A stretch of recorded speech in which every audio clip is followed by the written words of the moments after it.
guys. All you guys. Bring everybody. So here's an event that you can have in your home. It's easy to do, and your friends and family will have the best time doing it. It's a type of wine tasting that puts people in a competitive frame of mind, and it also allows you to learn a lot about wine while having fun. It's called Wine Challenge. So first, you have to select the wines that you're going to use, and you have to choose between red or white. You can't do both. And don't choose a blend, because the idea of the game is to identify the varietal in the bottle. So once you've picked out the wines that you want to use, go online and do a search for each wine and make sure that you specify the vintage and the varietal so that you have the exact tasting notes, and then create a master list. Now rip off a piece of tinfoil about 2 feet long and roll up each bottle at a slight angle in the tinfoil so that you can hide the label.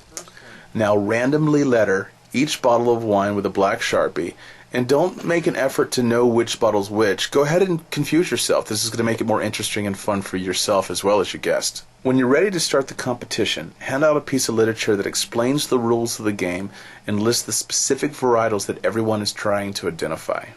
Now this isn't easy, so I recommend starting off with some hints for everyone so that the less experienced will have something to grasp, such as the Pinot Noir has the lightest color, the Cabernet has the most tannic structure, or the Zinfandel is going to be the most fruit forward.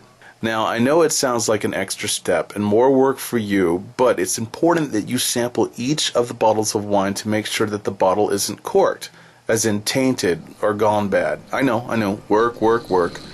It's a labor of love. For this event, I actually opened these bottles of wine about 2 hours before people were scheduled to arrive. And then I took some time to decant the bottles that we were going to be having for dinner. So these are separate from the wines that we're tasting.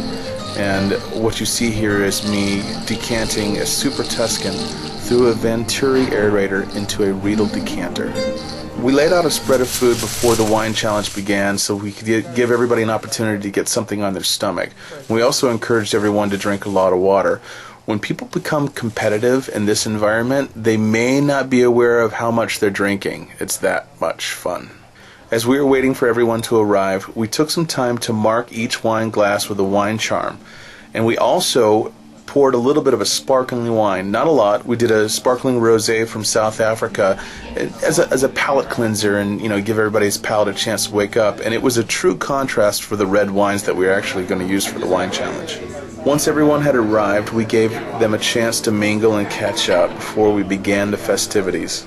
I started off the wine challenge by handing out the literature and giving everyone some hints. Now I repeated these hints again and again so that the least experienced wine drinkers were not only staying challenged but also using these hints as an opportunity to help people learn about wine. As the letters are there, even though they're not. Let's pass out the sheets. Now these events are really fun because everyone becomes extremely competitive, and the funny thing is that there was really nothing to win. There was no prize, no medal, no free bottle of wine. So in a way, everyone won. And this was our opportunity to get people together and to talk about Wine Comet and to see if people were interested in being part of Wine Comet.